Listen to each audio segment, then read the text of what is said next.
আমি এই মুহূর্তে বিড়ি টান দিলাম, দেয়াই ব্রেন স্ট্রোক হলো, হার্ট অ্যাটাক হলো, এমন নাই ইনাইলাখন যখন আইলা। আচ্ছা, আমার ওই সময় মরার সময় আমার জবানে বিড়ির গন্ধ হইব না কলিমা হইব? নাউজুবিল্লাহ বলেন, নাউজুবিল্লাহ বলেন, নাউজুবিল্লাহ বলে। উলামায়ে কেরাম বলেন, মুমিন বিড়ি খাইয়া খাইয়া মরিস না। বিড়ির গন্ধ জবানে থাকলে শয়তানের প্রস্রাব খাইয়া খাইয়া মরবে, জবানে কালিমা জারি হবে না। বিড়ি ছাড়ি দিবেন ইনশাআল্লাহ, ছাড়ি দিবেন ইনশাআল্লাহ। এটা বালা না খারাপ, পাক না পাক, পচা না গান্দা? পচাও গান্দাও। পচা গান্দা থেকে মুসলমানের জবাবকে মুক্ত করতেই হবে। এবার যেহেতু মনে যতই গেছে মাথা তাই বলছে, তো হয়ে লাই, বাকিটা হয়ে লাই, মাথুই না জানা হইতাম নেই। 1 নম্বর, যেই স্বামী বিড়ি টানে, এই স্বামীর কাছে স্ত্রী কষ্টের সাথে জীবন যাপন করে, ওই স্বামী স্ত্রীর হক নষ্ট করে, স্ত্রীর ভালোবাসা দেয় না, খালি বিড়ির গন্ধ দেয়। নাউজুবিল্লাহ। 2 নম্বর, যেই বিড়ি টানে, জামাই বিড়ি টানে না, এই ভিডিও জামাইয়ের হক আদায় করে না, এই ভিডিও জামাইয়ের কাছে জালেম। যেই জামাই স্বামী বিড়ি টানে, তার স্ত্রীর কাছে জালেম। 2 নম্বর, যেই টাকা দিয়ে বিড়ি কিনি, এই টাকাটা অপচয় হচ্ছে।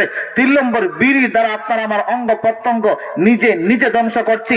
আল্লাহ পাক সূরাতুল বাকারায় বলেন, লা তুলকু বিআইদিকুম ইলা তাহলুকা, নিজেকে নিজে ধ্বংস করে দিও না। নিজে নিজে বিড়ি টেনে আমার হাত, বাল, কিডনি সব নষ্ট করে দিচ্ছি। আল্লাহর হুকুম লঙ্ঘন হচ্ছে। 4 নম্বর, কাঁচা ফেজুসন খাইয়া মসজিদে যাওয়া মাকরুহ বলা হয়েছে। বিড়ি খাইয়া উলামায়ে কেরাম মসজিদে যাইতে নিষেধ করেছেন।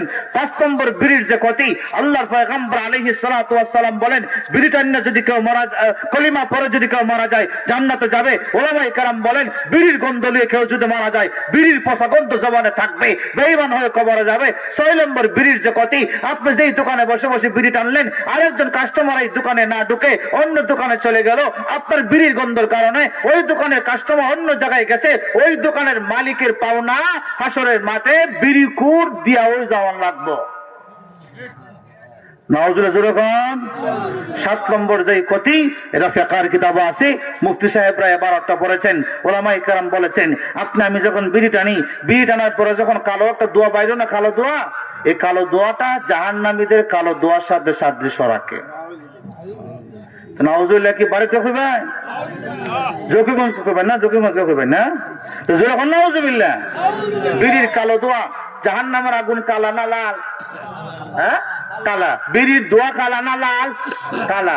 বিড়ির দোয়া কালা, জাহান্নামের আগুন কালো, 2 কালো মিশে গেছে। উলামায়ে কেরাম বলেন, তুমি যখন বিড়ির তুমি পুরো আগুন খাচ্ছ, আগুন, জাহান্নামের আগুন তার পেটের ভিতরে যাবে, পেটের ভিতর থেকে আগুনের ধোয়া, কালো ধোয়া বের হবে। মুসলমান বিড়ি যখন আগুন লাগায় তুমি টানো, জাহান্নামের আগুন টানছো, জাহান্নামের আগুন টানছো, জাহান্নামের আগুন টানছো। নাউজুবিল্লাহ জোরে বলেন। সুতরাং এই 7টা মোটামুটি ক্ষতির কথা বললাম। বিড়ি হালাল না হারাম এটা আমি কইছি না, এটা বড় বড় মুহাদ্দিস সাহেবদের কাছে, মুফতি সাহেবকে জিজ্ঞেস করুন বিড়ি হালাল না হারাম।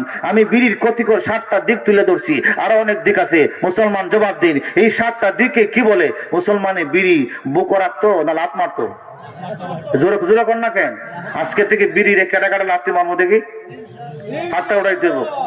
আল্লাহ আমাদের এই পবিত্র হাতগুলো কবুল করে আমাদের জবানটাকে পবিত্র বানাই দেন, সকলে বলেন আমিন।